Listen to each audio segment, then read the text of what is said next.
Up arrive in the canyon, that's where I long to be, with my three good companions, just my rifle, pony and me.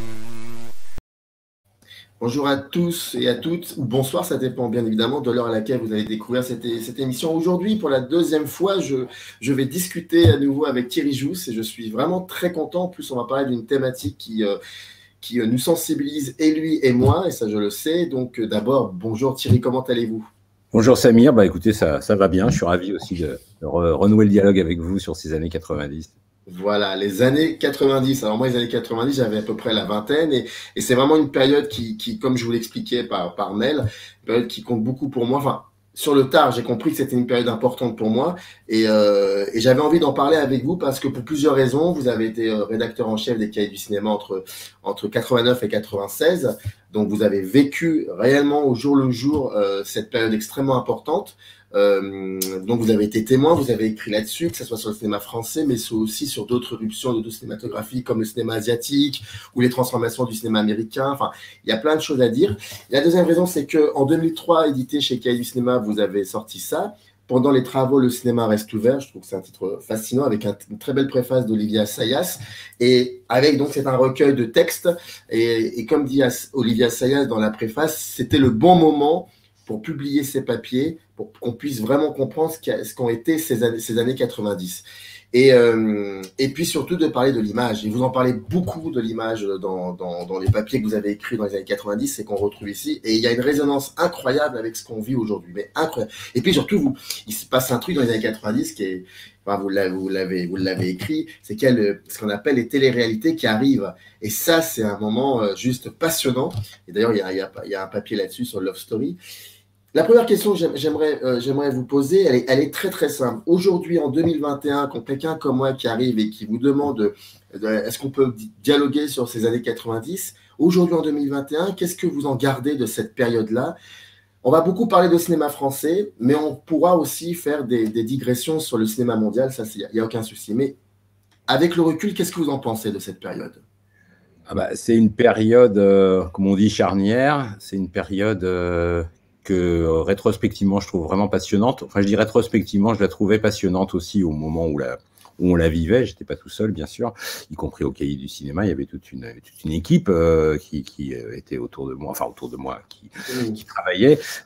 Donc, oui, c'est une époque qui m'a marqué, évidemment, puisque j'étais aux commandes de ce vaisseau qui est des Cahiers du cinéma, de ce vaisseau déjà ancien à l'époque, puisqu'on avait fêté les 40 ans des Cahiers au début de la décennie, en 1991, ça je m'en souviens bien aussi.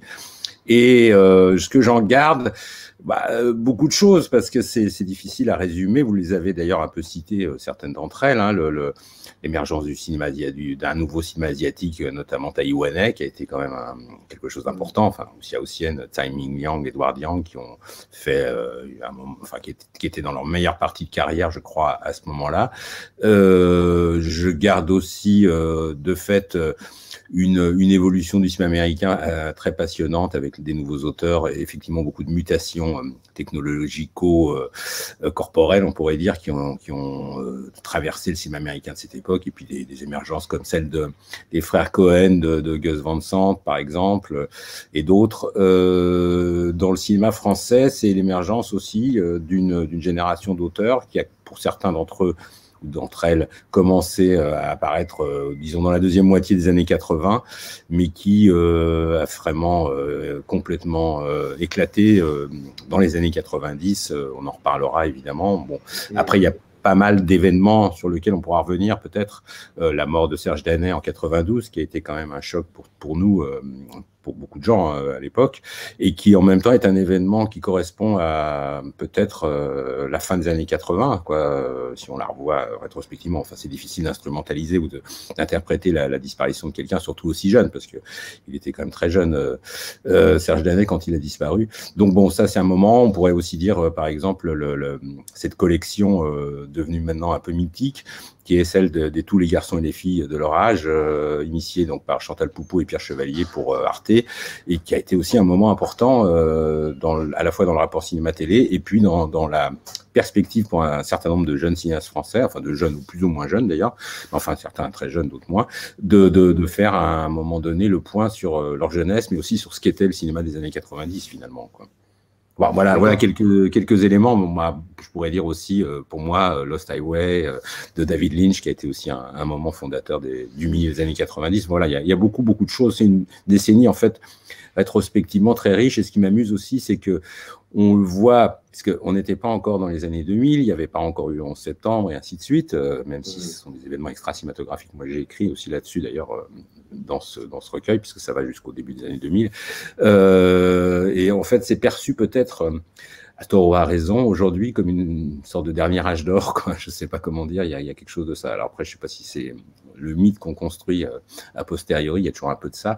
Mais enfin, c'est vrai que c'était une période très, très dense, que j'ai vécu voilà, de l'intérieur. Et bon, voilà, j'aurais pu citer d'autres cinéastes qui ont fait des films importants, de Clint Eastwood à Almodovar. Enfin voilà, il y a Sima Portugais, Oliveira, enfin bref, il y a Chahine aussi, on en parlait la dernière fois. Chahine, ouais, c'est vrai que Chahine. Non, bien sûr, il y a beaucoup d'éléments, beaucoup de choses. C'était une période de grande vitalité en fait, et qui peut-être, pour moi, a beaucoup plus d'importance que les années 80, qui ne sont pas totalement négligeables, et qu'on redécouvre beaucoup les années 80 aujourd'hui, et c'est pas inintéressant, loin de là, hein, parce qu'il y a plein de films que j'ai pas bien vus ou pas vus du tout à l'époque. Enfin, si on essaye de faire non pas des hiérarchies, mais enfin disons des préférences personnelles. Moi, j'avoue que je suis plus sensible à ce qui s'est passé dans les années 90, peut-être aussi parce que j'étais à un endroit peut-être stratégique. Alors, il y a quelque chose que vous avez évoqué pas mal de choses. Effectivement, la mort de Serge Danet, j'avais l'intention d'en parler avec vous parce que c'est pour plein de raisons, d'un point de vue critique, et puis aussi, c'est, comme vous l'avez dit très bien d'ailleurs, c'est vrai que ça annonce, je l'ai pas vécu réellement cela, mais c'est vrai qu'en y réfléchissant, ça annonce aussi la fin d'une période qui est celle des années 80. Mais il y a quelque chose de très intéressant, c'est que vous ouvrez ce livre en insistant sur les fameux pères qui peuvent être parfois un peu gonflants, mais qui sont quand même importants, qui sont là, vous insistez là-dessus, c'est-à-dire la nouvelle vague. Et aujourd'hui, on en avait parlé d'ailleurs quand on faisait l'émission sur Youssef Chahine, on a tendance très souvent aujourd'hui à mettre sur les épaules de la nouvelle vague tous les maux de la terre, et pour des raisons qui sont complètement justifiées, parce qu'il y a une méconnaissance aussi réellement de ce que c'était que la nouvelle vague en tant que critique de cinéma et en tant que film. Mais pourquoi je connais plus ou moins la réponse, mais je ne pouvais pas ne pas vous poser la question. Pourquoi pour vous il était important de commencer ce livre en parlant de cette période-là, de ces pères de la nouvelle vague? Et vous utilisez le mot père, hein, c'est pour ça que je me le permets. Oui, parce que je parlais quand même d'un endroit qui s'appelait les Cahiers du cinéma, et donc oui. À cette époque encore, les pères ou grands-pères, pour certains peut-être, étaient très présents. Il ne faut pas oublier que les années 90, ça n'a pas été une période creuse pour les cinéastes issus de la nouvelle vague. Bon, bien sûr, Truffaut était plus là depuis 1984, mais enfin, Rohmer était extrêmement actif. Chabrol, c'est une décennie vraiment passionnante, hein, La Cérémonie, Betty et son film. Rivette était aussi très très enfant. Enfin bon, bref, et Godard, qui avait déjà connu les années 80 brillantes, était encore très très fort dans les années 90. C'est aussi la période des histoires du cinéma. Enfin voilà, donc il m'a semblé normal, presque logique, parce que de me référer à cette génération-là. Il faut aussi dire que, étant cahier du cinéma, j'ai eu assez vite l'occasion de croiser tous ces cinéastes et certains de leurs amis. Je me souviens que, par exemple, Jean-Pierre Léaud passait assez régulièrement au Cahier à l'époque, enfin, pas tous les jours, mais ça lui arrivait, parce que c'était un peu chez lui. On voyait quand même Rohmer régulièrement, à la fois pour les entretiens, mais c'était aussi quelqu'un de fidèle qui pouvait venir à des célébrations. Godard, ça a toujours été un peu à part, mais c'est normal. Il y avait une... Chabrol était très proche aussi, hein, c'est quelqu'un qui était très amical. Donc, on était quand même dans un rapport... pour moi, c'était à la fois un peu le mythe, parce que j'avais été quand même formé dans ma cinéphilie, entre autres, par la nouvelle vague, hein, clairement. Donc ça, pour moi, ça avait un sens un peu mythique, en tout cas historique. Mais en même temps, il y avait une présence très active de ces personnes. Et on ne se rendait pas compte que ça allait être un peu... qu'on n'était pas si loin de la fin de cette génération-là, même si ils ont encore continué à faire des films. Enfin, Godard est toujours là, heureusement. Mais que quand même, c'est peut-être le dernier moment où quelque chose consiste dans cette supposée nouvelle vague ou dans ce groupe de cinéastes qu'on a appelé la nouvelle vague. Alors, il y a quelque chose aussi que vous évoquez, c'est le rapport que vous entretenez très fort avec François Truffaut par rapport à ce bouquin qu'il avait sorti dans les années 70, qui est Les films de ma vie, où il y avait un recueil d'articles, et vous insistez beaucoup sur cette simplicité qu'il avait d'écrire sur les films, le fait de comparer un film avec un autre film. Il y avait quelque chose de très clair. Et puis, il y a aussi ce jour où vous découvrez Pierrot le Fou, qui est pour vous un truc très important, fascinant.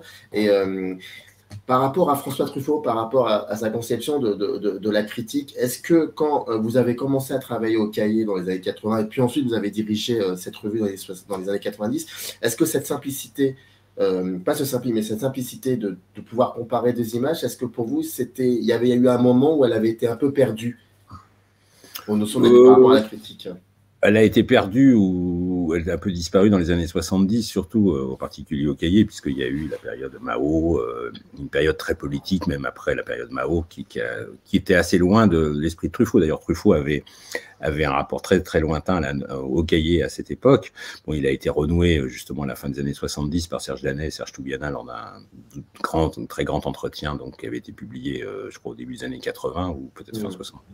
Donc bon, à cette époque-là, il y avait sans doute eu une perte un peu de cet esprit, comme vous le dites, de simplicité et en même temps quelque chose d'assez offensif chez Truffaut. Donc c'est revenu peu à peu dans les années 80. Moi, en tout cas, à titre personnel, c'était un modèle. Les deux modèles que j'avais en arrivant au Cahier, c'était certainement Truffaut et Danet. Danet plutôt période Libé, puisqu'il écrivait dans Libé, Ration, toutes les années 80. C'était plus les Cahiers, mais c'était quand même encore l'esprit des Cahiers, avec une sorte d'aisance comme ça, et en même temps de capacité à synthétiser le présent, avec évidemment une perspective historique très forte, qui m'avait aussi très impressionné. C'est un peu les deux jambes sur lesquelles que j'aimais marcher. Mais Truffaut, c'était vraiment pour moi le pur critique dans le bon sens du terme, c'est-à-dire l'art d'aimer, pour reprendre le titre de Jean Douchet, qui était aussi quelqu'un d'important, que j'ai beaucoup croisé à cette période, qui faisait une chronique dans les Cahiers d'ailleurs, et comme un retour aussi des anciens, parce que voilà, il y avait Luc Moulet aussi qui est revenu à ce moment-là, que j'ai pas mal côtoyé. Donc on était quand même dans cette proximité, et c'est vrai que l'énergie critique le style de Truffaut, son côté à la fois lapidaire, élégant, direct, et disant toujours, je trouve, il y a toujours une justesse dans ce qu'il dit, me semble-t-il, y compris sur des cinéastes beaucoup plus anciens. J'aimais beaucoup son texte sur Lubitsch, par exemple. Voilà. Donc je trouve qu'il y avait, pour moi, ça reste encore aujourd'hui une vraie leçon. J'étais plus marqué, je dirais, par les écrits critiques de Truffaut que par ceux de Romer, que j'ai découvert plus tard, évidemment, de Rivette ou de Godard, aussi brillant soit-il. Mais c'était plus mon esprit à moi, c'était plus celui de Truffaut. Alors, il y a quelque chose que vous êtes dans un certain état du cinéma français dans le livre. Je vais me permettre de lire ce paragraphe parce que c'est vraiment une belle entrée en la matière de la période des années 90. Vous écrivez, quand j'ai commencé à écrire au Cahier du cinéma à la fin des années 80, je me suis immédiatement trouvé à la fois par nécessité et par hasard dans une position d'observateur et de guetteur vis-à-vis du cinéma français. Une génération critique était sur le départ, une autre prenait ses marques et le cinéma français était le milieu naturel dans lequel je baignais en tant que spectateur depuis toujours. Une décennie s'achevait, marquée par le triomphe du look, du recyclage, de la publicité, de l'imagerie, d'un certain type de maniérisme, plus ou moins fécond, plus ou moins stérile, par la mort de François Truffaut en 84, par la faillite des genres, par une mutation interne du spectateur sans précédent, par une relecture et un retour esthétique aux années 50, par une intrusion décisive de la télévision, mais aussi par la forte persistance de quelques auteurs, ceux de la Nouvelle Vague bien sûr, mais aussi et surtout Piala, et dans un tout autre registre, Claude Sautet et Bertrand Blier, et par une vitalité contrastée de la génération post-Nouvelle Vague, par l'apparition timide de quelques nouveaux auteurs et par la figure étrangement solitaire, à la fois jeune et prématurément vieillie, de Léos Carax. Enfin, vous dites, une autre allait commencer, différente, complexe, stimulante, riche en découvertes. Mais en vous écoutant, en vous lisant, les années 80, on a cette impression que ça a été une période de transition, finalement. Je ne sais pas si on peut le dire entièrement comme ça, parce que c'est toujours une décennie, c'est beaucoup de choses. C'est beaucoup de choses. Oui, c'est vrai. Donc c'est plus complexe que ça, oui, mais il y a quelque chose de ça. En tout cas, moi, j'ai pas été extrêmement sensible à ce qui s'est passé dans les années 80. Je pense que dans les années 80, on était un peu dans aussi, bien que les cinéastes de la Nouvelle Vague étaient très forts à cette époque, parce que c'était une grosse décennie pour Rohmer, pour Godard, pour Chabrol, enfin bref, ils étaient déjà très présents. C'était un peu le retour d'ailleurs des cinéastes de la Nouvelle Vague, qui pour certains avaient un peu disparu, Godard en particulier, bon, ou était dans une sorte d'errance, ou avait moins tourné comme Rohmer. Bon. Donc il y a un retour à ça, et en même temps, ce qui se passe à côté, c'est plutôt la potentielle liquidation de l'esprit de la Nouvelle Vague, avec en effet l'émergence de Besson et Benex, qu'on a vu arriver à ce moment-là, et qui sont d'une certaine manière des cinéastes importants. Moi, c'est pas ma tasse de thé, on va dire, mais enfin, on peut considérer qu'ils ont une certaine importance. Et Carax, qui est quand même très à part, enfin très à côté, Carax qui d'ailleurs était à la fois marqué par la Nouvelle Vague, Godard notamment, mais peut-être davantage par Cocteau ou par ce type de démarche qui est bon, Cocteau étant un des parrains de la Nouvelle Vague, bien sûr, mais enfin, qui est quand même très à part, quoi. Donc, il était dans une sorte de recherche de la poésie qui n'est pas tout à fait ce qu'était la Nouvelle Vague, qui n'est pas non plus un cinéma naturaliste. Hein. Moi, j'insiste toujours sur la question de la stylisation dans la Nouvelle Vague, qui me paraît beaucoup plus importante que la question du réalisme, voire du naturalisme, même si ça existe aussi. Hein, bon. Mais donc, les années 80, transition, je ne sais pas, mais en tout cas, une période où on a vu prendre des images, aussi c'est la première décennie où d'autres images que le cinéma, la télé, le clip et d'autres, ont commencé à infuser, j'allais dire infester, mais je dirais plutôt infuser le cinéma, ont commencé à créer une espèce d'esthétique hybride qu'on pourrait appeler baroque d'ailleurs d'une certaine manière, dont effectivement Benex par exemple est un représentant, avec les réussites et ratages qui vont avec, bon, et peut-être trop d'ambition, mais enfin ça c'est autre chose, mais qui en tout cas était quelque chose de nouveau, mais en même temps quelque chose qui était appelé à vieillir assez vite, quoi. Je dirais c'est ça. Or, évidemment, le cinéma français n'est pas destiné à être figé une fois pour toutes dans cet héritage de Nouvelle Vague. Ça serait absurde de le dire, parce qu'il faut le faire vivre, cet héritage. Enfin, on n'est pas là pour refaire la même chose que ce qui a déjà été fait, et notamment moins bien. Mais enfin, disons, ce terreau-là reste toujours pour moi assez fécond, enfin, ou restait toujours assez fécond à l'époque. Et j'ai eu le sentiment que dans les années 90, par exemple avec des cinéastes comme de Pléchin, on en reparlera sans doute, c'est beaucoup référé à la Nouvelle Vague, mais aussi à Philippe Garrel qui avait fait son retour dans les années 80 et qui est un enfant de la Nouvelle Vague, un cinéaste là aussi qui avait un peu disparu dans les limbes à la fin des années 70, puis qui revient avec L'Enfant secret, une série de très très beaux films. Bon, tout ça, c'était une décennie en tout cas les années 80, je dirais, pour moi, une décennie que je qualifierais d'un peu contrariée, parce que, de fait, on était pris par des problématiques qui ont été importantes. Hein, cette émergence d'autres images venant métisser le cinéma, elles ont joué un rôle, elles ont continué à jouer un rôle important après, bien sûr. Enfin, peut-être que le cinéma des années 80 a plus vieilli, notamment le cinéma français, a probablement plus vieilli que celui des années 90, il me semble. Hein. C'est ça que je dirais comme ça, de façon un peu rapide.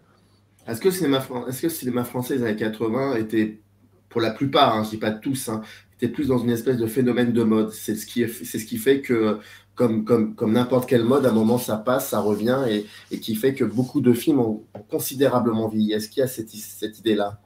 Il y avait et que la mise en scène, pardon, excusez-moi de m'avoir entendu, c'est que comment dire, c'est que j'ai l'impression, quand on va beaucoup parler des films de Desplechin, de Brissot, de toute cette, mais on a l'impression que leur mise en scène n'est pas aussi clinquante et visible, et c'est ce qui en fait que ces films-là continuent encore de supporter le temps, alors que dans le cinéma français des années 80, elle était beaucoup plus visible, et on avait cette impression que c'était quelque chose de beaucoup plus chic, et finalement ça prend plus avec le temps. Est-ce qu'il y avait ce rapport-là aussi très fort dans cette discrétion, cette esthétique très, très, très choc, très chic des années 80, qui finalement s'est perdu complètement?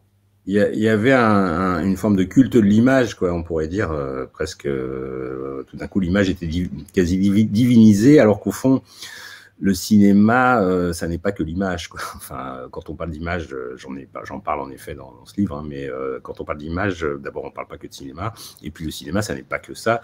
Moi, j'aurais plutôt tendance à trouver que le cinéma, c'est le temps, quoi, c'est du temps. avant d'être de l'image, même si c'est bien sûr une combinaison d'image et de son complexe. Enfin, le temps est un élément essentiel qui, pour moi, détermine beaucoup de choses. Et évidemment, la question du temps, elle est arrivée avec la modernité, avec les années 60, même si elle existait déjà avant. Mais enfin, disons, cette question, comme dit Deleuze dans les années 80, justement, l'image-temps, c'est-à-dire une sorte le temps, pas à l'état pur, enfin, le temps comme principe même du cinéma, c'est quand même quelque chose auquel moi j'étais plus sensible qu'à la question de l'image, quoi, stricto sensu, et j'étais aussi très sensible au son pour des raisons plus personnelles de sensibilité à la musique et au son. Bon, donc c'est vrai que l'image me touchait moins, enfin en tant que telle, quoi, en tant que je dirais presque qu'on était un peu dans le veau d'or là avec l'image, quoi. Il y avait quelque chose. Donc il y a quelque chose qui peut-être était naïf aussi dans cette. Il y avait un désir aussi, je dirais pas d'Amérique, mais enfin disons de rompre chez des gens comme Besson ou Benex. Il y avait un vrai désir de rompre avec la nouvelle vague, avec la modernité, disons des années 60-70 pour aller. Alors il y avait un double mouvement. D'ailleurs, il y avait à la fois un retour. Je dirais plus peut-être chez Benex aux années antérieures, aux années 50, dans certaines thématiques, dans un certain esprit, et à la fois cette idée qu'on pourrait dire, je ne sais pas si elle est postmoderne, parce que c'était un mot qui a émergé aussi à cette période des années 80, mais enfin disons, il y avait l'idée que l'image devient quelque chose qui est un monde en soi, quoi, et qui d'une certaine manière n'est plus nourri par un rapport au réel, quoi. Qui existe en tant que telle, par elle-même. Et c'est là où peut-être l'impasse est arrivée, c'est-à-dire que il y avait aussi toute une dimension, je dirais tout un phénomène de recyclage aussi qui a été de plus en plus important dans les années 80 et auquel d'ailleurs participait un peu Carax, malgré tout, parce qu'il recyclait aussi beaucoup. C'était un cinéma très citationnel, celui de Carax à l'époque, peut-être moins après, beaucoup moins me semble-t-il dans Holly Motors, on verra son prochain film, mais bon, alors qu'à l'époque, quand on regarde Boy Meets Girl ou Mauvais Sang, sont quand même des films qui ont aussi il invente quelque chose. Il est la version, disons, proto nouvelle vague de ce cinéma de l'image aussi, quoi. Mais sauf qu'il est déterminé, voilà, par plein d'autres paramètres, et donc on peut pas le mettre au même stade ni dans le même camp, si tant est qu'il y ait des camps. Mais c'est vrai qu'il y avait un rejet de la nouvelle vague qui a continué à exister chez des cinéastes comme Kassovitz, par exemple. Là, je parle depuis des années 90. Je me souviens d'une discussion dans une espèce de colloque qui avait été co-organisée, je crois que Caillé et Arte avaient co-organisé à l'époque, je ne sais plus si c'était le milieu des années 90, une sorte de colloque dans lequel les cinéastes français venaient discuter entre eux de différents sujets. Et je me rappelle, puisque j'en avais été le témoin vraiment... je me rappelle qu'il y avait eu une discussion entre Assayas et Kassovitz très vive autour à la fois de cinéastes comme John Woo, enfin du cinéma de genre. Ça aussi, c'était une autre question importante, le retour du cinéma de genre, comme s'il n'y avait pas eu de cinéma de genre avant, alors qu'il y en a toujours eu, y compris dans la nouvelle vague. Bon, mais donc je me souviens de cette discussion qui était très vive parce que là, on voyait vraiment à l'œuvre de façon directe cette ligne de partage entre Kassovitz dont la référence était quand même plus le cinéma américain des années 70 notamment, mais pas que, et certains aspects des années 80, et Assayas qui restait, tout en n'étant pas un enfant de la nouvelle vague, disons stricto sensu, parce que son cinéma n'est pas réductible à ça, mais enfin disons qu'il restait dans l'idée que, au fond, la question de l'auteur, la question de l'inscription du cinéma dans un certain rapport avec le réel, tout ça, et surtout dans l'idée d'un cinéma extrêmement personnel, venait quand même beaucoup de la nouvelle vague, et il restait fidèle à toutes ces idées-là. Donc il y avait des lignes de partage qui ont commencé, enfin je dirais, il y avait un paysage qui a commencé à se reformer à se déformer et se reformer dans les années 80 et qui a peut-être s'est plus vraiment reformé dans les années 90. Oui, mais vous savez que quand je dirais un peu contradictoire, voilà. Voilà, c'est ça. Et puis surtout, quand on en parle aujourd'hui, continue encore d'y avoir aussi certaines complètement d'incompréhension, de méconnaissance aussi vis-à-vis de cette période. Et beaucoup de gens qui critiquent cette période-là se rendent même pas compte qu'en fait, ils font à peu près... Enfin, ils questionnent, leurs questionnements sont similaires à ceux de la nouvelle vague. C'est ça qui est assez drôle en même temps. Mais il faudrait qu'un jour, effectivement, on fasse une émission sur ça parce que c'est assez intéressant. au début des années 90, comme vous l'évoquiez, vous devenez rédacteur en chef en 89. En 92, 3 ans après, on en parlait au début, Serge Danet meurt des suites du sida. Moi, je me suis toujours posé la question de savoir comment il aurait questionné les années 90, comment il aurait vu le cinéma français durant cette période. On va prendre peut-être 5-6 minutes pour parler de cela, mais je pense que c'est assez important. Et ensuite, on parlera aussi de ce qui m'intéresse énormément, c'est que comme vous avez été rédacteur en chef, donc à ce moment-là, il y a des idées qui fusent, il y a des théories, il y a une ligne éditoriale, il y a comment on va parler comment on va être témoin de cette mutation-là. Et ça m'intéresse beaucoup d'entendre ça en tant que rédacteur en chef.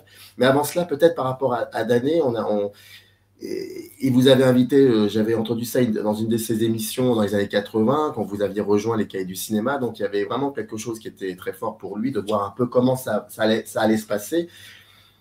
Et vous en avez parlé dès le début de cette émission, de la mort de Danet. Je ne vais pas vous demander qu'est-ce qu'elle représente pour vous, je le sais, mais d'un point de vue, le questionnement par rapport au cinéma, avec la mort de Danet, qu'est-ce que ça a apporté? Est-ce qu'il y a quelque chose qui a changé?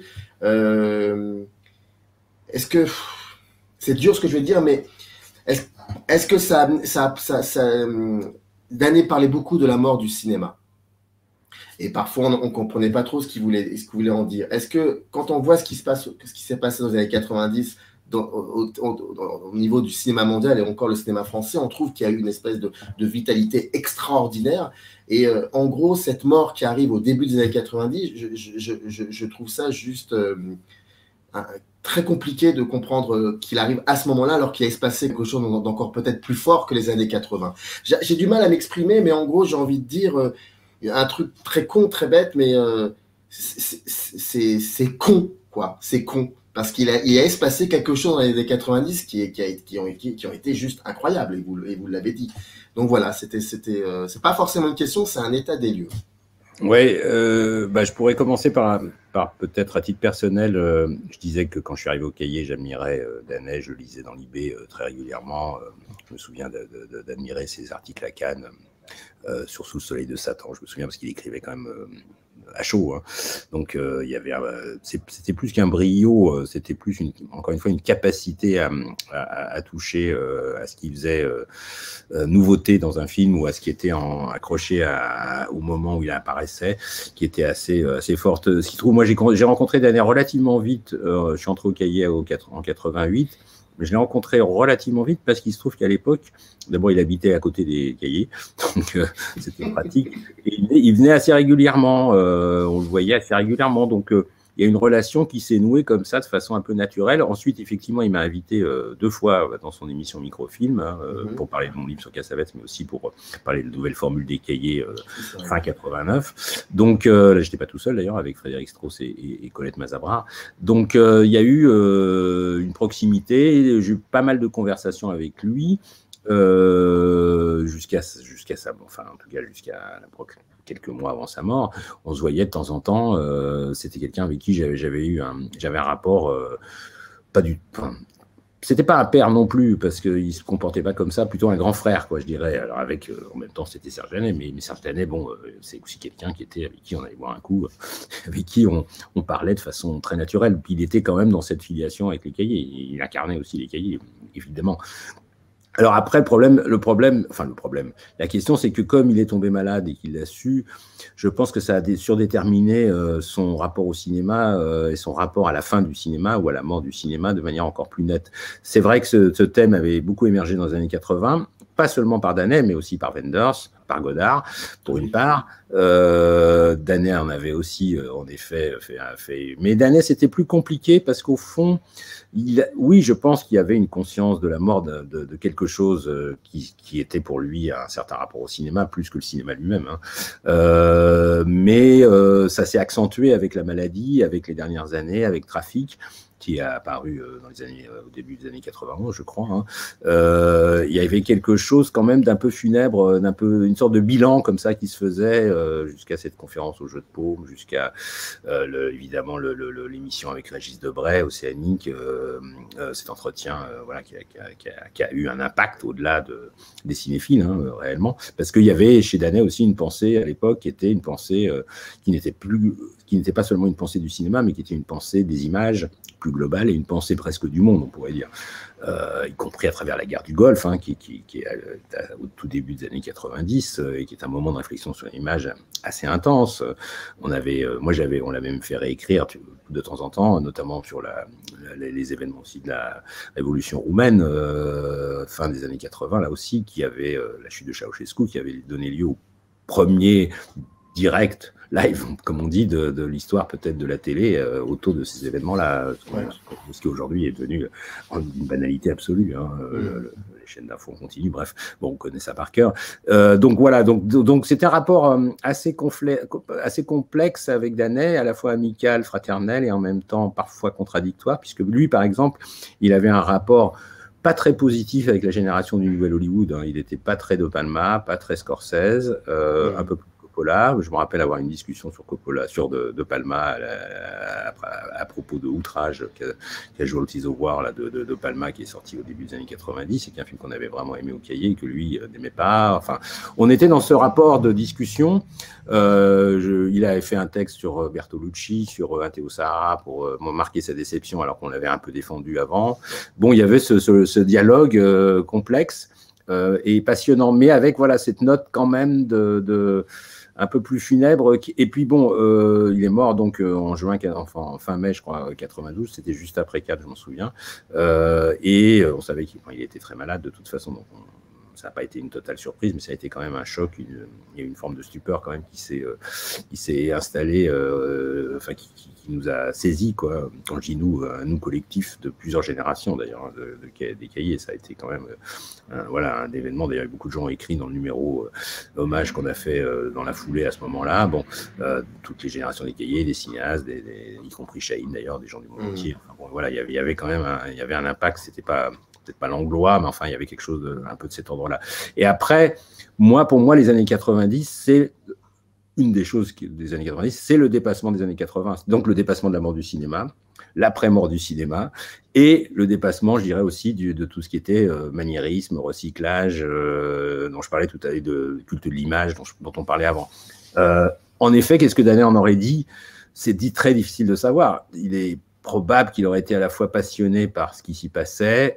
J'avais le sentiment que le cinéma, évidemment, continuait à être quelque chose qui était fondamental pour lui, mais que quand même son tropisme allait plus vers les chroniques de télé, le rapport aux autres images. Il a quand même beaucoup écrit là-dessus dans le salaire du zapper, hein, qui est quand même autour de la télé, les films à la télé, qu'est-ce que devient le cinéma quand il repasse par la télé, chose passionnante d'ailleurs, hein, à laquelle je souscris vraiment comme réflexion. Bon, mais on avait le sentiment que, disons, l'émergence des nouveaux auteurs, à quelques exceptions près, ne l'intéressait moins, quoique je me souviens l'avoir entendu dire du bien en rentrant dans le bureau des cahiers, d'un grand bien de Drugstore Cowboy de Gus Van Sant, par exemple. Ça, je m'en souviens. Et je me rappelle, en salle, c'était peut-être plutôt Jean-Claude Biette, qui était aussi un grand ami à lui et qu'on voyait régulièrement. Mais Danet était d'accord également avec, sur Trust Me, le premier film qu'on a pu voir de Hal Hartley, cinéaste qui est aujourd'hui un peu oublié, mais enfin qui a compté à cette époque, et que certains cinéphiles redécouvrent quand même. Voilà, il y avait quand même un intérêt, mais on sentait que les années 80 avaient un peu lessivé ce rapport aux auteurs, ce rapport à la nouveauté, que c'était moins vif chez lui, et que effectivement cette vague, cette lame de fond un peu de la mort du cinéma avait créé quelque chose d'un peu pesant. Donc voilà, donc c'est très difficile à dire parce qu'encore une fois, je pense que beaucoup de choses qu'il a pu dire ou écrire au début des années 90 jusqu'à sa mort ont été quand même beaucoup surdéterminées par cette question de la maladie, même si donc par cette idée de faire un bilan, quoi, et cette idée de revenir aussi à la source de sa cinéphilie, enfin, et de ce que ça avait été son rapport au cinéma. Quand on parle du cinéma français des années 90, pour l'avoir vécu, il y a comme ça quelques noms qui surgissent. Hein. Ça ne veut pas dire que les autres sont oubliés, mais personnellement, là, c'est vraiment un sentiment personnel, et on va en parler, mais les années 90, cinéma français, pour moi, il y a Arnaud Desplechin. Il y a quelque chose de très fort avec ce cinéaste-là, dont on en parlait d'ailleurs dans le bouquin. Et il y a aussi la série Tous les garçons et les filles de notre âge, enfin de mon âge, notre âge, pardon. De leur âge. De leur âge, pardon. Et qui, comme ça, lance une nouvelle génération d'auteurs, de cinéastes, d'autrices aussi. Et la manière qu'ils ont de parler de leur quotidien, là pour le coup on revient à quelque chose de très naturel. Vous d'ailleurs vous parlez comme quoi Piala pourrait être un peu leur figure tutélaire, encore que Desplechin, je pense que c'est jamais vraiment revendiqué de Piala, si je me trompe pas. Mais voilà, il y a comme ça, moi je garde un souvenir très fort de cette série avec Laurence Ferreira Barbosa, je vais certainement l'oublier, mais bon, bref, toute une série comme ça de cinéastes. Et d'un côté, il y a Desplechin, la bande, Éric Rochant peut-être aussi au début, à la fin des années 80, début 90, Pascal Ferrand. Voilà, il y a comme ça ce qu'on a appelé aussi un jeune cinéma français. Ça, je me souviens bien de l'avoir lu une fois dans un article, un jeune cinéma français qui est assez fort, qui est énormément décrié par d'autres cinéastes de leur génération qui sont effectivement encore dans cette réappropriation des codes du cinéma américain. Mais ce jeune cinéma français qui est extrêmement vital et qui a donné des suites encore, j'ai cette impression qu'on est revenu à quelque chose de plus naturel, de beaucoup plus simple, de filmer les uns. Et puis il y a aussi, et ça vous en parlez, c'est très important pour vous, le fait que le cinéma va aussi témoigner de ce qui se passe dans les banlieues. Et ça, c'est passionnant, et pas forcément des cinéastes que l'on connaît comme Mathieu Kassovitz avec La haine. Il y a Brissot qui avait fait ça aussi avec De bruit de fureur. Il y a Malik Chibane. Il y a d'autres personnes qui sont là. Donc, il se passe un truc, c'est que le cinéma ouvre la fenêtre de sa pièce où il se passait des choses un peu clipesques, un peu glaciales. Il va voir un peu ce qui se passe réellement dehors. Et ce qui se passe réellement dehors, eh ben, c'est forcément très beau. C'est peut-être pessimiste ou optimiste, mais c'est forcément très beau. Oui, il y a un retour, en effet, un retour sur Terre, peut-être un retour au réel, ouais. Sans abandonner d'ailleurs forcément la question de la stylisation qui se pose quand même. Par exemple, parlons de Desplechin, puisque vous avez commencé par lui dans votre exposé. Desplechin, d'abord, alors il choisit ses références dans le cinéma français. En effet, Piala, ce n'est pas son truc. Godard, c'est pas trop son truc non plus. Lui, c'est plus Truffaut et Resnais, quoi, on va dire. Et Romer, sans doute aussi, mais c'est moins visible dans son cinéma. Enfin, Truffaut, Resnais, Demy aussi. Bon, enfin, surtout Truffaut et Resnais, si on regarde les premiers, peut-être les premiers films, La Sentinelle, plus Resnais, comment je me suis disputé, peut-être plus Truffaut, Romer, on va dire, pour aller très vite, hein, encore une fois, même s'il y a aussi des côtés Resnais. Mais il y a toujours un désir de stylisation, parce que Desplechin, c'est quelqu'un qui veut faire la synthèse, quoi, puisqu'il est à la fois fasciné par le cinéma américain des années 70, hein, qui est quand même un cinéma que les cahiers ont mis un peu de temps à assimiler, vu qu'ils étaient Mao dans les années 70 ou post-Mao. C'est un peu compliqué de voir émerger cette nouvelle génération. Donc elle a été plutôt traitée dans les années 80, moment qui était un peu différent, mais enfin passionnant aussi. Bon, mais en tout cas pour Desplechin, c'est important aussi ce cinéma américain des années 70. Donc on le retrouve dans l'idée de faire un film de genre quand même un peu, qui est La Sentinelle. Alors, un film de genre tordu, mental, justement assez influencé par Resnais et par d'autres aspects, mais enfin bon, quand même l'idée d'un film d'espionnage, référence à John le Carré, directement à Philippe Roth peut-être aussi. Bon, donc tout ça c'est des choses nouvelles quand même qui arrivent et qui donc il n'y a pas non plus un retour en arrière, disons, on pourrait dire voilà, c'est peut-être l'idée de la synthèse, quoi. D'ailleurs, je me rappelle, c'est intéressant parce que je me rappelle d'un mot de Pierre Chevalier, puisque vous faisiez allusion à tous les garçons de leur âge, dont je vais parler. Alors, je me rappelle d'une conversation que j'avais eue avec Pierre Chevalier dans un train, je ne sais pas très bien pour aller où, par hasard, et on parlait de Desplechin et de Pascal Ferrand, qui connaissait bien évidemment, avait fait travailler parfois, enfin surtout que Pascal Ferrand a fait l'âge des possibles. Bon, bref, il dit c'est une génération qui ne veut pas choisir, c'est-à-dire ils accumulent, ils ne veulent pas trancher.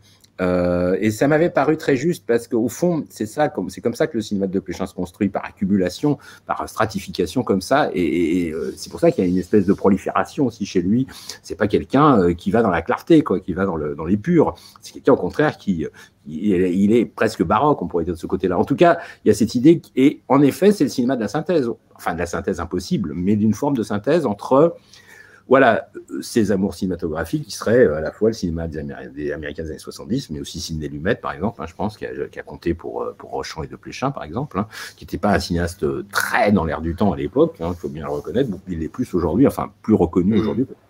Bon, et évidemment, ce lien à la nouvelle vague, ou à une partie de la nouvelle vague, ou à, disons, à un certain type de cinéma moderne, Bergman, bien sûr, aussi, hein, très important, extrêmement important même, mais qui sera peut-être plus important encore après, Esther Kahn ou des films comme ça, ou dans Roi et Reine. Donc oui, il y a cette idée d'un dépassement, encore une fois, des années 80, à travers une espèce de synthèse, que ce que feront, à mon avis, aussi les Américains, parce que quand moi, j'avais essayé de trouver une idée par rapport au cinéma américain à l'époque, et j'avais appelé ça un peu post-maniérisme, si on considère que les années 80 sont un peu la décennie du maniérisme, même si, bon, voilà, c'est un peu réducteur, mais quand même. Il me semble que dans le cinéma américain, chez des Van Sant, des frères Cohen, et j'en oublie, un certain nombre d'autres, même Lynch, mais c'est à part encore, sont des gens qui dépassent la question du maniérisme, qui dépassent la question de la référence pour aller vers un cinéma mental qui puise certes dans un réservoir d'images très, très grand, très fort, très, très profond, mais qui en fait quelque chose d'autre, enfin, qui transforme les images initiales en d'autres images. Et du coup, on ne voit plus la référence. Et d'une certaine manière, il y a quelque chose de commun chez De Pléchin et peut-être chez Ferrand, peut-être aussi chez Assayas et Claire Denis, qui sont d'autres, qui ne sont pas tout à fait dans la même logique, mais qui sont quand même des cinéastes importants de ce moment-là. Hein. De Pléchin, Assayas fait aussi sa révolution dans les années 90. Il commence par 4 films d'auteurs français qui sont un peu inscrits dans une tradition, voilà, de façon très presque, je dirais pas scolaire, mais classique. Ça va de désordre avec des sujets, la jeunesse, enfin bon bref, ça va de désordre à une nouvelle vie.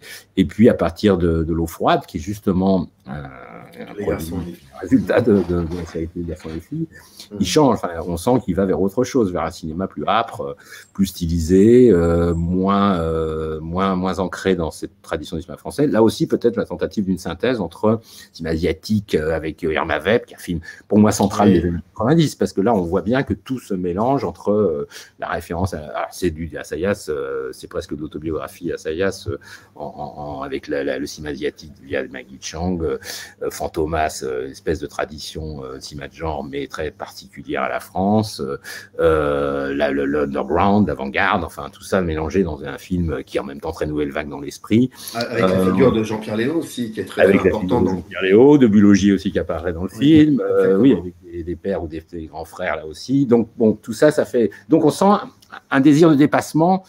Bon, ça c'est une chose. Après, pour revenir sur Tous les garçons et les filles, il y a aussi un désir de retour à l'origine, ou presque au sens strict du terme, puisque la commande, c'est chaque cinéaste doit filmer quelque chose qui a trait à ses années d'adolescence, donc à ses années d'apprentissage. Alors ça va de Téchiné à Olivier Dahan, en passant par Chantal Akerman, Claire Denis, Assayas, Cédric Kahn, Ferrara Barbosa, je me souviens, il y en a 2 ou 3 autres que j'oublie là à l'instant, mais enfin bon, des cinéastes quand même qui ont tous marqué un peu. Mazui, bien sûr. Donc, oui, Patricia Mazui, bien sûr. Le plus beau film de cette collection, c'est probablement peut-être Travolta et moi, que j'ai eu l'occasion de revoir l'an dernier grâce au confinement, on va dire, et qui est un film qui a gardé toute sa force. Bon. Mais c'est vrai que Téchiné fait Les Roseaux Sauvages, Téchiné qui a quand même été marqué par ce mouvement des années 80 de stylisation. Alors, il est à part, il vient des cahiers aussi, mais là, on sent qu'il revient là aussi aux origines de ce qui a été son amour du cinéma, aux origines de son rapport au réel, de son rapport à son autobiographie, et il fait son film peut-être à la fois le plus simple, le plus direct, et en même temps un de ses plus beaux, je trouve, moins,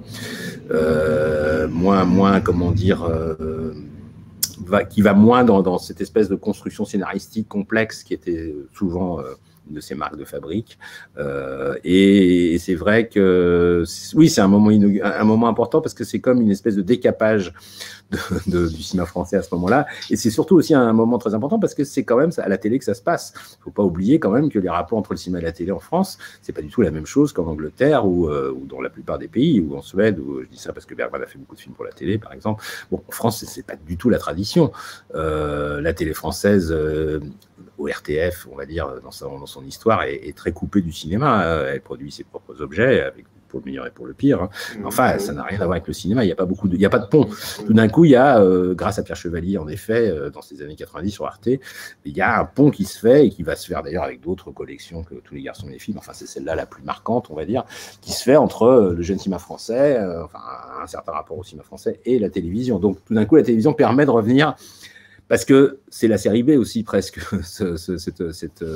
cette cette expérience parce qu'il n'y a pas beaucoup de il y a moins d'argent, il y a moins de temps de tournage. On peut prendre des acteurs inconnus parce que ça pose pas de problème. C'est la télé. À l'époque, il n'y a pas une pression du casting très forte à la télé.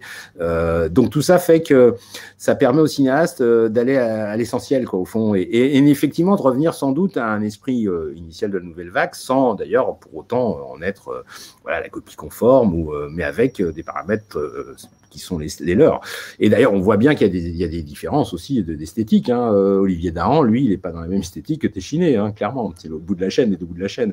Bon, et c'est marrant, comme on pourrait dire que pour chacun des cinéastes importants qui ont travaillé dans ça a été quand même un moment, ça a été justement un moment important précisément, parce que pour Assayas, je pense que c'est le moment de remise en cause de son cinéma et peut-être d'un certain maniérisme qu'il trouvait dans son propre cinéma. Et là, tout d'un coup, il y a un côté beaucoup plus brut dans ce film L'eau froide. Enfin, pour Téchiné, c'est voilà, aussi une remise en cause. Pour Claire Denis, qui n'a fait qu'à l'époque 3 longs métrages, hein, Chocolat, S'en fout la mort et J'ai pas sommeil, qui pour moi est un film marquant aussi d'ailleurs des années 90. Bon, elle fait ce film qu'on voit peu parce qu'il n'a pas eu de sortie en salle et qui est moins mythique que Travolta et moi, un peu à tort d'ailleurs, parce que moi c'est vraiment un des films d'elle que je préfère, c'est qui s'appelle US Go Home, qui est un film très étonnant parce qu'il est là aussi, on sent à la fois ce désir de retour aux sources, puisque c'est aussi une enfant de la nouvelle vague évidemment, elle a travaillé avec Rivette, bon.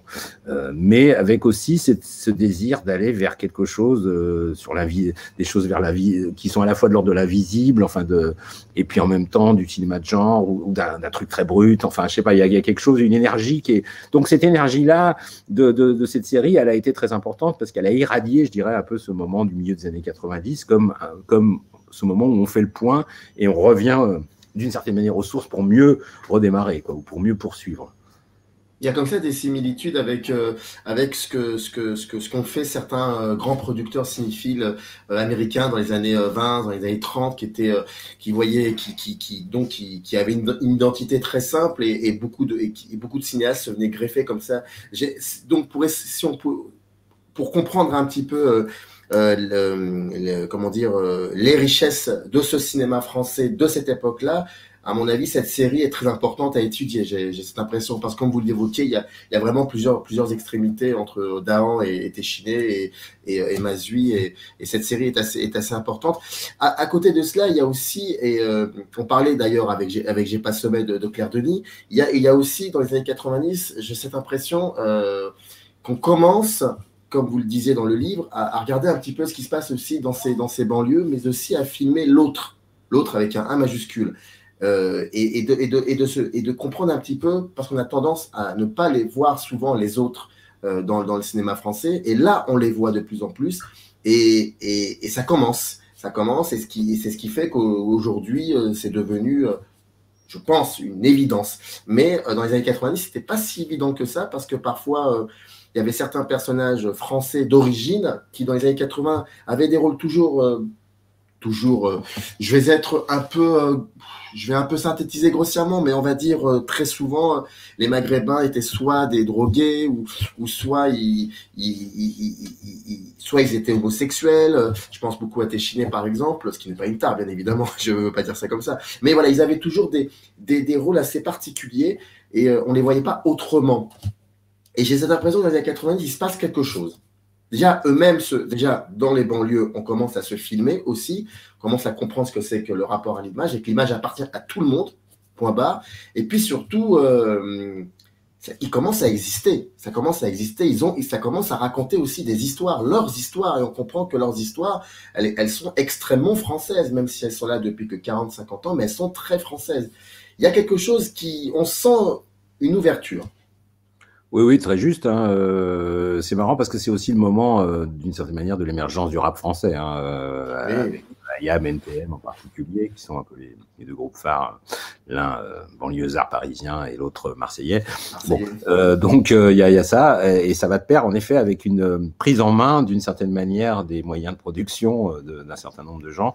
Malik Chiban est un peu oublié aujourd'hui parce qu'il n'a pas fait beaucoup de films, mais c'est vrai que son film Hexagone à l'époque qui était pas du tout, alors qui était un film très intéressant parce que dans mon souvenir, c'était un film qui avait un côté Jacques Becker, qui avait un côté simple dans son approche. C'était pas du tout, on n'était pas dans l'hystérisation de quoi que ce soit. On était vraiment dans une espèce d'état des lieux, pour reprendre aussi un film dont je parlais. Qui a joué un rôle aussi important. Donc le film j'ai oublié son nom à l'instant, Hexagone, pardon, de Malik Shiban a été important. État des lieux est un film important parce qu'il a, alors c'est tous les débuts de Jean-François Richet, hein, qui est avec d'ailleurs un autre cinéaste dont j'ai oublié le nom, Patrick, j'ai oublié le nom, ils sont deux réalisateurs.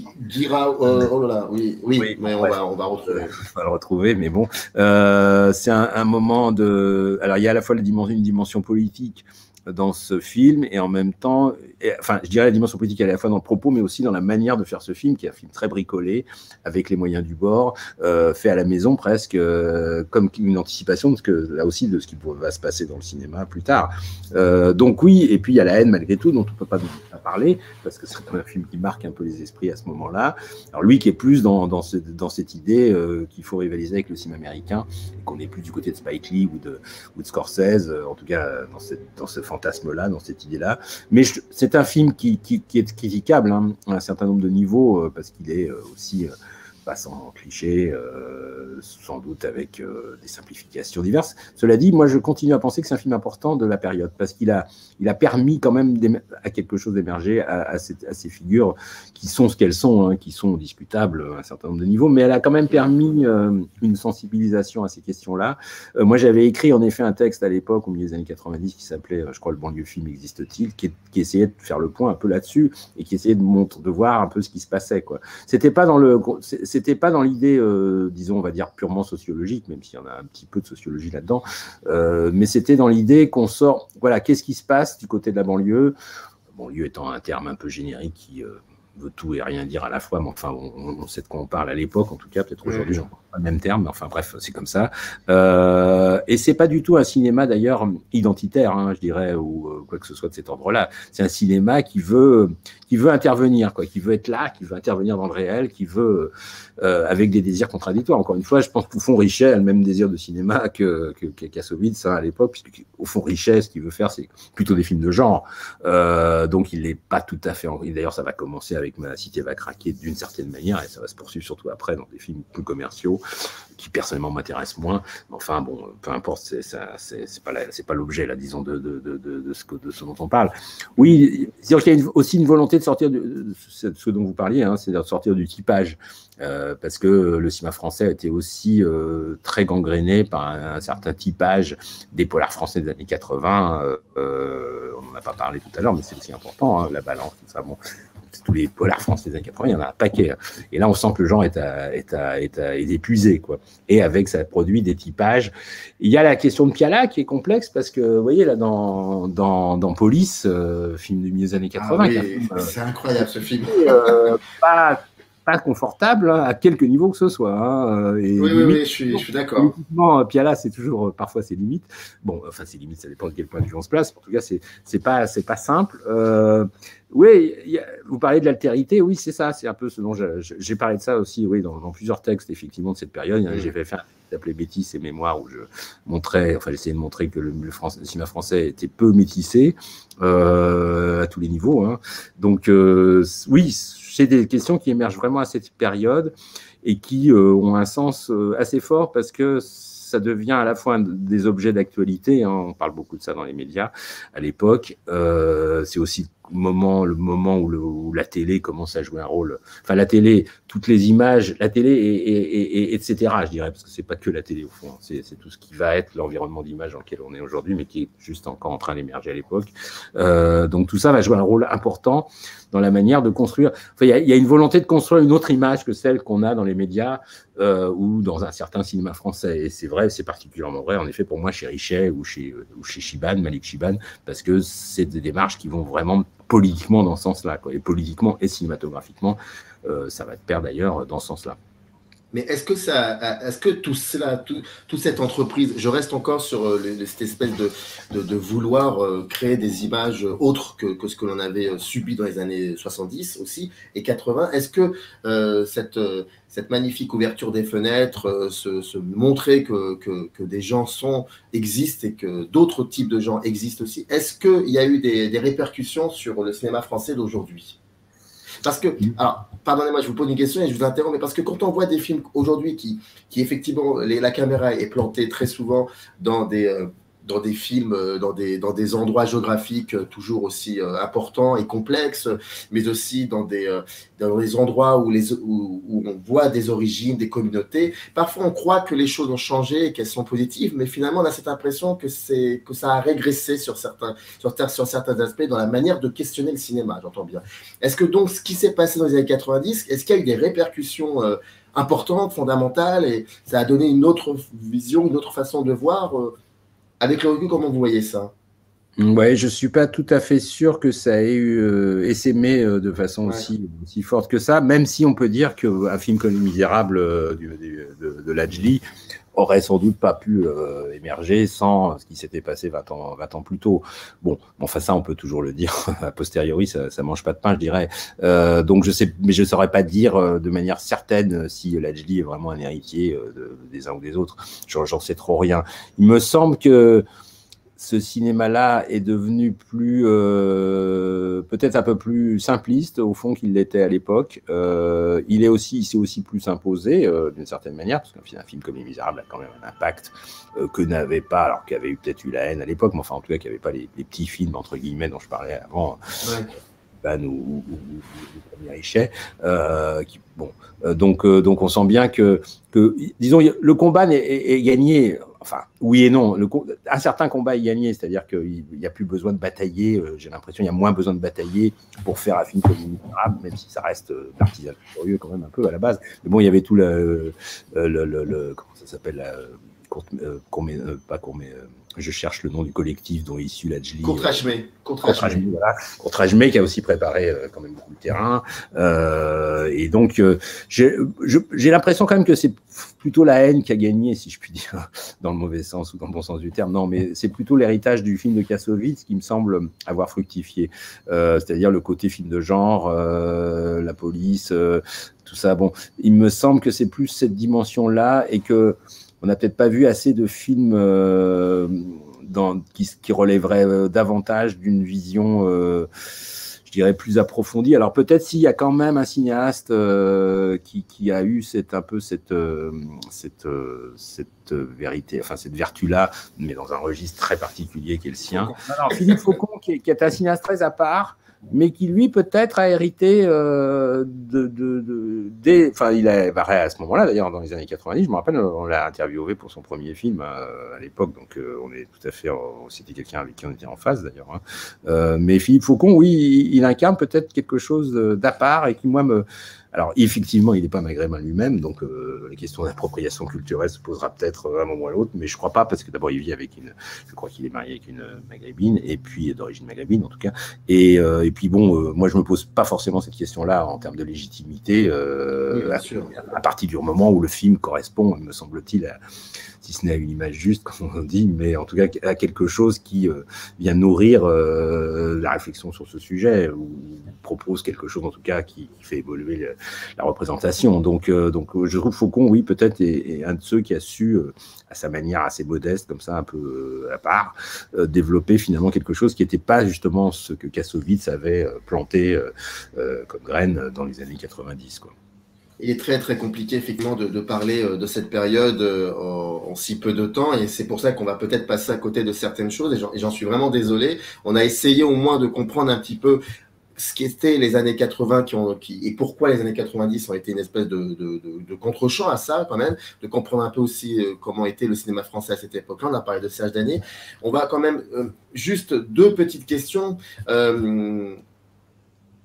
sur cette mutation du cinéma américain que vous évoquez dans vos textes et qu'on retrouve dans le livre.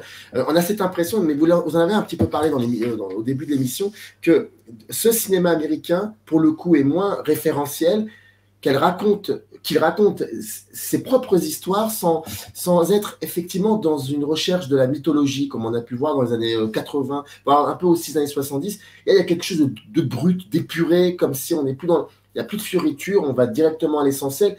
On parle des gens, des individus. On met de côté la mythologie pendant quelques années et on s'intéresse à cela. Et ça peut être autant chez les frères Cohen que chez quelqu'un comme Gus Van Sant ou Al Hartley, qui est vraiment, pour le coup, un cinéaste typiquement les années 90. Ça, on ne pourra pas me le contredire là-dessus. Et j'ai l'impression qu'il y a ça. Et même dans d'autres cinématographies, comme la cinématographie asiatique, il y a quelque chose qui est assez incroyable. Ce rapport qu'on a de raconter une histoire, voilà, mais de raconter sa propre histoire, sans être tout le temps occupé ou préoccupé par ce qui pourrait être des influences ou des référentiels. Je résume très grossièrement la chose. Donc, qu'est-ce que vous pensez de cela? Et deuxième petite question, je sais que je fais une fixette là-dessus, mais ça m'intéresse beaucoup. En tant que rédacteur en chef à l'époque, est-ce que vous avez très vite vu un peu quel cinéma allait poindre du nez et comment vous avez travaillé au sein de cette rédaction pour emmener les cahiers du cinéma vers cela? Ça m'intéresse énormément. Deux questions qui sont quand même assez vastes pour terminer, mais enfin, j'ai essayé de répondre rapidement. Je suis désolé. Je ne suis pas tout à fait sûr d'être entièrement d'accord avec votre description pour le cinéma américain ou le cinéma asiatique, même si je comprends ce que vous voulez dire. Après, je sais pas. Oui, il y a probablement dans le cinéma américain un retour d'un certain romanesque intime, on pourrait dire presque très personnel. Après, ça se fait quand même à travers une espèce de décantation du maniérisme des années 80. Je disais ça, pour moi, les frères Cohen sont vraiment importants là-dessus parce que pour moi, les deux plus beaux films des frères Cohen, c'est l'enchaînement Miller's Crossing, Barton Fink, qui est quand même pour moi un enchaînement magique. Et là, on voit que on est dans un cinéma mental, quoi. Pour moi, c'est ça qui m'intéressait, surtout dans les années 90, c'est-à-dire cinéma du cerveau, comme disait Deleuze là aussi. Alors post-Kubrick peut-être, si on considère Shining comme un film fondateur, par exemple, ou d'autres. Enfin, disons quelque chose qui va dans ce sens-là, avec cette mémoire des images qui est complètement décantée, quoi, qui est complètement avec lequel il n'y a plus les références existent, mais elles sont plus visibles, elles sont mélangées, elles sont recomposées et c'est plus la question. Moi, je dirais plutôt ça sur le cinéma américain. C'est ce qui m'a passionné dans le cinéma américain. Bien sûr, chez Gus Van Sant, il y a aussi ce lien avec un certain cinéma indépendant, voire underground des années 70, dans ces films de l'époque, hein, Drugstore Cowboy, My Own Private Idaho, par exemple. Bon, mais après, c'est un cinéaste complexe puisqu'il a fait des films très variés. Bon, et il y a Lynch qui, lui aussi, va vraiment dans le sens de ce cinéma mental, du cinéma du cerveau, avec des films comme Twin Peaks, Fire Walk With Me et Lost Highway.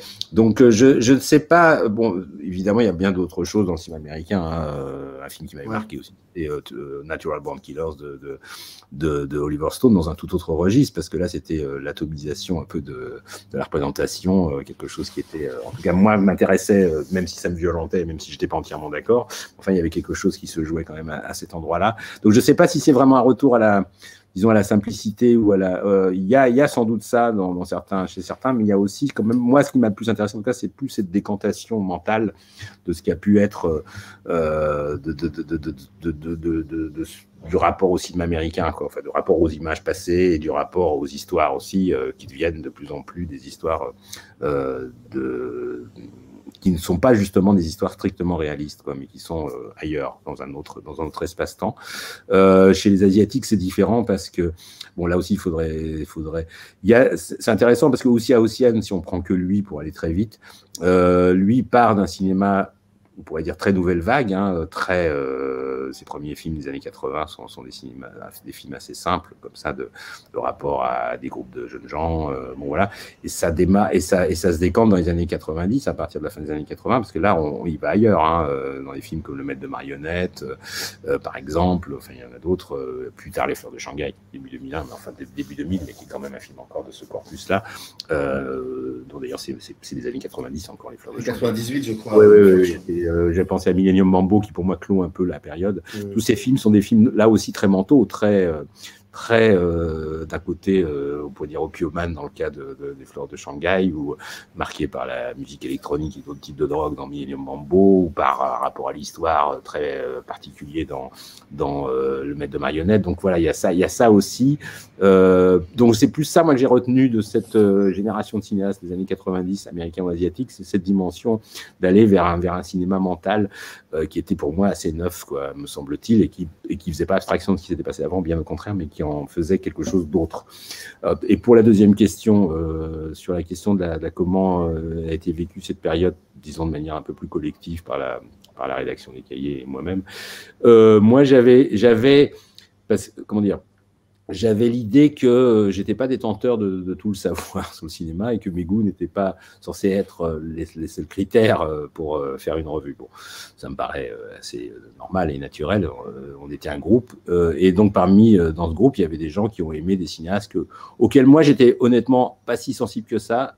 Enfin, auquel j'étais sensible, mais peut-être pas au même niveau. Par exemple, Almodovar. Bien que j'ai écrit le premier article positif sur un film d'Almodovar, sur Femme au bord de la crise sanitaire, mais malgré tout, après, il y avait des gens qui aimaient plus Almodovar que moi, comme Yanis Catzanias, pour le citer que lui, ou Guillemette Taboulet, pour prendre des rédacteurs d'époque, qui étaient très, très amateurs. Donc, j'ai laissé émerger ça parce qu'il m'a semblé que même si moi, j'avais peut-être des réserves, plus de réserves, Frédéric Strauss, qui a écrit le livre d'entretien avec Almodovar, bien sûr, je ne vais pas l'oublier, parce que c'est lui le plus important sur ce terrain-là.